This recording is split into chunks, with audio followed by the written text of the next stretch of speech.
I know what you're thinking, there's no way this is the best travel drone on the market. And you know what, you're right. It's not the best travel drone on the market. In fact, it's not even the best mini drone on the market. But what it is the best option for somebody who's never flown a drone before, who's not a professional content creator, and you want to buy something that's affordable, reliable, and isn't going to break the budget. Before I go any further, I should mention that this video isn't sponsored by DJI. In fact, I'm not affiliated with them at all. I don't care what sort of drone you buy. I'm just making this video to help you decide which drone's the best for you, because if you're like me and you like to do a lot of research before you buy something, then this video will be super helpful, because I'm here to show you that this drone, although it is the cheapest drone on the market made by DJI, it's more than capable of creating really good content, and it's more than enough if you're just starting out as a content creator and you're traveling around the world, you want something that's light and compact, then this drone is definitely for you. But don't just take my word for it. Have a look at this montage of footage I've gathered throughout the last 6 months.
I should mention though, before we go any further, that we are going to give away one of these drones when we hit 100k subscribers, whenever that is. Hopefully it's this year, maybe it's next year. We're not going to give away this exact drone because that'd be a bit rude, just giving away a secondhand drone. We're going to give away a brand new drone to one of our subscribers. So if you're new here, comment down below, let us know that you've subscribed, and with that we'll get on with the video. So about 6 months ago, I decided that in order to get to the next level for our channel and our content, we needed either one of two things. We needed a drone to get aerial shots or a GoPro to get underwater shots, but I didn't have a very big budget at all, so I pretty much had to decide between one or the other. After speaking with some friends who are actually content creators, they talked me into getting a drone, so I started doing a little bit of research. So the biggest question really was, which drone do I buy? I knew nothing about drones, never flown a drone, obviously never owned one. I did a little bit of research, and it wasn't long till I figured out that DJI is definitely the best company as far as it goes for making drones. The technology they use is second to none. If you just jump on their website, you can tell as soon as you get on there that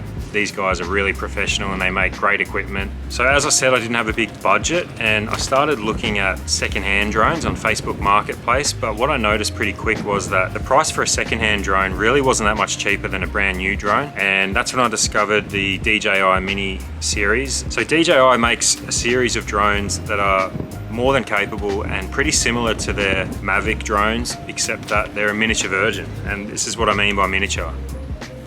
It's tiny, and probably the best thing about this drone, apart from the fact that, I mean, you can literally fit that in your pocket, but it weighs only 249 grams. And the reason that's so important is if you own a drone that weighs 250 grams or more, in a lot of countries, you do actually have to register it and get a license to fly that drone in that country, which can take a lot of time and money and energy. And having a drone that only weighs 249 grams really gets you around a lot of that. So that's probably the biggest selling point as far as a DJI Mini goes. The second biggest reason I think the DJI Mini is so good is the price point. And in particular, this is the Mini SE. So this is the cheapest mini drone you can buy on the market right now. And it starts at $299. But that's next to nothing. Like, you can't get a camera or a smartphone for that much. Considering the technology that's in this thing, I think that's pretty good. After I watched a lot of reviews on the DJI Mini SE, the Mini 1 and the Mini 2, a lot of people were saying that the Mini SE was more than capable and it was a really good drone, but these reviews were from a year or two ago.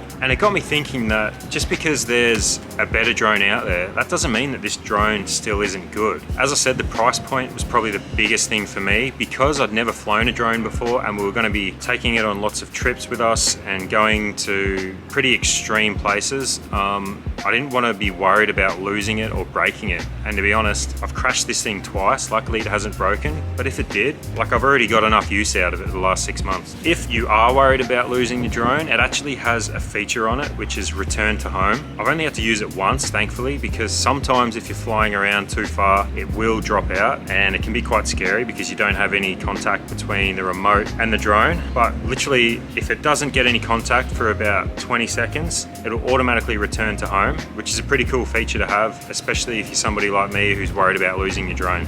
So one of the best features of this drone is the Quickshots feature, and that allows you to take really good shots without actually having to control the drone yourself. It has a few options there.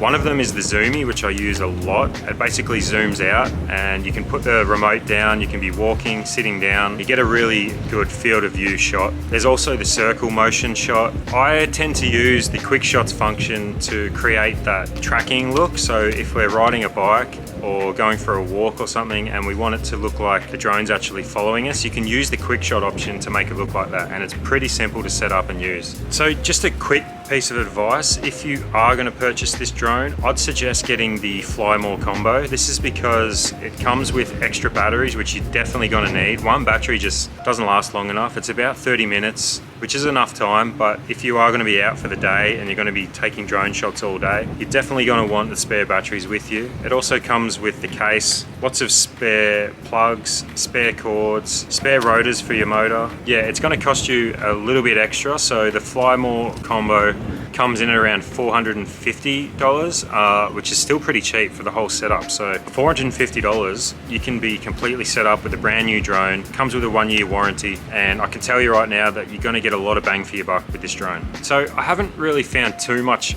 wrong with this drone. My only issue, I'd say, would be the battery power. I wish it would last a little bit longer, but because I have the spare batteries, it's not a big deal. And the second thing would be the tracking. DJI has just released a Mini 3, which does have tracking. The battery power is about the same, but I think the starting point for that drone is about $650 to $700, and that's just for the drone itself. It's probably something more like $900 to $1,000 if you're going to get the Flymore Combo. So as I said, like, if you're somebody who's worried about crashing your drone, breaking your drone, losing your drone, then this is a really good entry point. And then once you get a little bit better at flying your drone, you can always upgrade to a Mavic or a Mini 3 or whatever it is, more expensive. I feel pretty confident with the drone now. I feel like I could upgrade, but honestly, this one's still doing the trick for me, so I'm probably going to wait a little bit longer. This one's honestly more than capable. So look, as I said, this is just my opinion. I have no affiliation at all. I think this is the best budget travel option for a beginner. If you disagree, let me know down below. If you think this drone isn't very good and maybe you should get a Mini 2 or a Mini 3 or maybe a Mavic, let me know. This is just my opinion. I've only flown this drone, but I think that it's more than capable of doing everything I need it to do, and I would definitely recommend buying this drone if you're a beginner like me.